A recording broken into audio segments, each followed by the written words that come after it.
మనం గౌరవంగా మన రాష్ట్ర ముఖ్యమంత్రి గారు మనందరికి తెలుసు 10 సంవత్సరాలు ఈ రాష్ట్రం ఒక కుటుంబ పాలన, ఒక పార్టీ నియంతృత్వంతో పరిపాలన కొనసాగిస్తే ఈ రాష్ట్ర పరిస్థితి అంతా, ఆర్థిక పరిస్థితి అంతా దిగదార్చి అస్తవ్యస్తాన్ని రాష్ట్రాన్ని సముద్రంలోకి నెట్టితే ఒక పోరాటం ప్రతి కాంగ్రెస్ కార్యకర్త, వేదిక మీద ఉన్న ఎమ్మెల్యేలందరం, ఇంకా బయట ఉన్న నాయకులమందరం కలిసి పెద్దలను, రాష్ట్రంలో ఉన్న కురువృద్ధులను కూడా ఒక స్థాయి, ఒక వేదిక మీద తెచ్చి ఈ రాష్ట్రంలో ఒక దుర్మార్గమైన పాలనను అంతం చేయడానికి కంకణబద్ధుడై ఈ రాష్ట్ర ముఖ్యమంత్రి గారు ఒక గౌరవప్రదమైన స్థానంలో ఉంటే, అదే స్థానంలో ఉన్న మంత్రివర్గంలో ఉన్న ఒక మంత్రి గారు, వారి కుటుంబం మరీ పార్టీ కార్యకర్తలు అసహించుకున్న విధంగా రాష్ట్ర ముఖ్యమంత్రికి తలనొప్పిగా పార్టీకి ఇబ్బంది పెట్టే కార్యక్రమాలు అప్పుడప్పుడు చేస్తా ఉన్నారు. ఒక హుందాతనంగా రాష్ట్ర ముఖ్యమంత్రి గారు వాళ్ళు ఈ రాష్ట్రాన్ని అభివృద్ధి చేయాలి, సంక్షేమం ముందుకు తీసుకోవాలని ఒక ఆలోచనతో ముందుకు పోతా ఉంటే, గతంలో పరిపాలించిన వాళ్ళు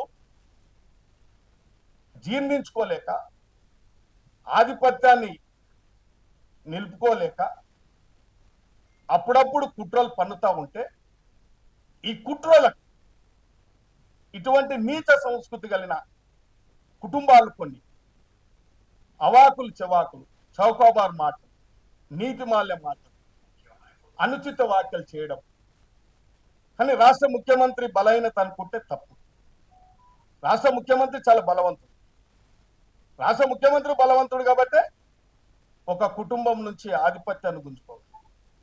ఇలా దమ్ము ధైర్యం ఉన్న నాయకుడు కాబట్టే మీరు ఆ నాయకుడిని కదిలించలేక, ఆ నాయకుడిని తట్టుకోలేక ఈ కుట్రలు పన్నుతూ ఉంటాయి. కాబట్టి వితిన్ ద పార్టీలో ఒక క్యాబినెట్ హోదా కలిగిన మంత్రివి, ఒక సామాజిక వర్గానికి ఒక మహిళా మంత్రివి, నీ మీద బాధ్యత ఉంది. నీవు నీ కుటుంబ సభ్యురాలు, నువ్వు అవునన్నా కాదని, అవసరమైనప్పుడు బిడ్డ అంటే అవసరం లేనప్పుడు బిడ్డ కాదనుకుంటే ఈ తెలంగాణ ప్రజలు, తెలంగాణ సమాజం సహించదు. కాబట్టి ఈరోజు మేము గౌరవమైన ఎమ్మెల్యేలు ఇక్కడ ఉన్నాం, కొత్త ఎమ్మెల్యేలు ఉన్నాం. మేము అప్పుడప్పుడు చిన్న చిన్న తప్పులు చేసినప్పటికీ వితిన్ ద పార్టీలో మమ్మల్ని అభిమానిస్తాం. దేవుడు ప్రకాష్ రెడ్డి అన్న మమ్మల్ని అప్పుడప్పుడు అసెంబ్లీలో అట్లా తొందరపడొద్దు, అట్లా మాట్లాడొద్దని మమ్మల్ని అదుపు చేస్తూ ఉంటాడు. వారు అట్లా ఇట్లా అన్నప్పుడు మేము సపోర్ట్ చేయకుండా కూర్చుంటాం. అంటే తెలిసి తెలియక తప్పులు చేస్తూ ఉంటాం ఎమ్మెల్యే అయినా కూడా. కాబట్టి ఒకరికి ఒక పెద్దలను గౌరవించే సంస్కృతి నేర్చుకోవాలి.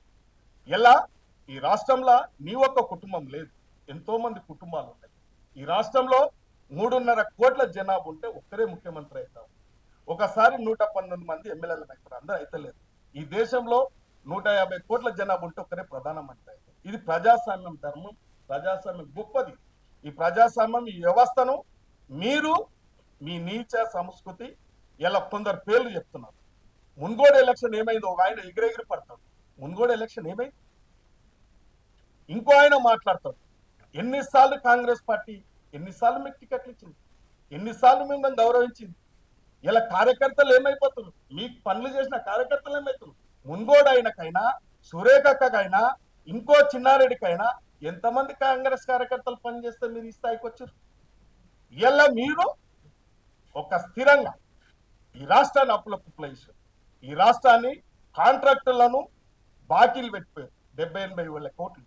నేషనల్ సీడ్ కార్పొరేషన్ బాకీ పెట్టారు, సివిల్ సప్లైకి బాకీ పెట్టారు, మైన్ బాకీ పెట్టారు, బీవరీస్ కు బాకీ పెట్టారు, ఫీజు రియంబర్స్మెంట్ బాకీ పెట్టారు.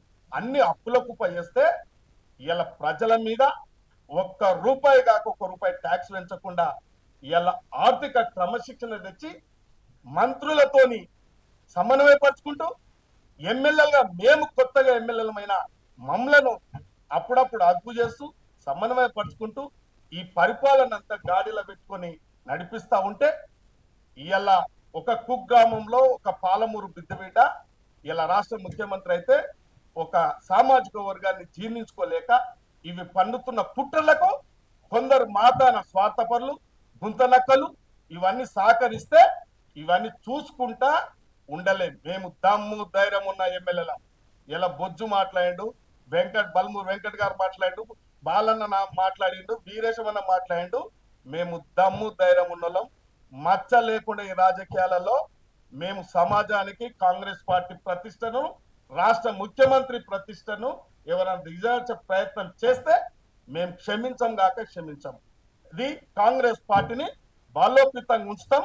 తప్పకుండా రాబోయే కాలంలో కాంగ్రెస్ పార్టీ రాష్ట్ర ముఖ్యమంత్రికి ఇవాళ అందుబాటులో ఉన్న ఎమ్మెల్యేలకు వచ్చినాం.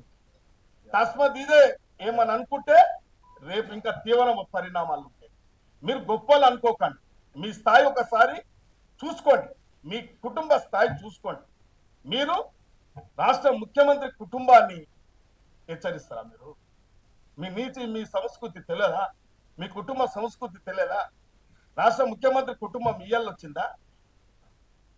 మీరు దిగజారి ఇటువంటి అప్రతిష్ట పాలు చేస్తే బాగుండదు. కాబట్టి మేమందరం కూడా ఇక్కడ ఉన్న అందుబాటులో ఉన్న ఎమ్మెల్యేల అందరం ఒకటి, మేము వేరు కాదు. ఈ యొక్క కూర్చున్న చెట్టు నడకకండి. ఇలా మీరు కోడిగుడ్డు మీద ఈకలు పీకకండి. ఇలా కాంగ్రెస్ పార్టీ, యావత్ కాంగ్రెస్ పార్టీ, కాంగ్రెస్ కార్యకర్త గ్రామ స్థాయి నుంచి ఇలా రాష్ట్ర ముఖ్యమంత్రికి అండగా ఉన్నది. రేపు భవిష్యత్తు మీరు ఇట్లే మీ తీరు, మీ మార్గం మార్చుకోకపోతే మీరున్న హోదా, మీరున్న మంత్రి హోదా మైమర్చి విచ్చలవిడిగా ప్రవర్తిస్తే కాంగ్రెస్ కార్యకర్తలు ఊరుకోరు, కాంగ్రెస్ ఎమ్మెల్యేలు ఊరుకోరు, సమాజం, తెలంగాణ సమాజం కూడా ఊరుకోరు. కాబట్టి నేను ఒకటే, మేమందరం కూడా రేపు రాబోయే కాలంలో క్రమశిక్షణతో మెలగాలని కోరుకుంటున్నాం. Subscribe us and press the bell icon for more interesting updates.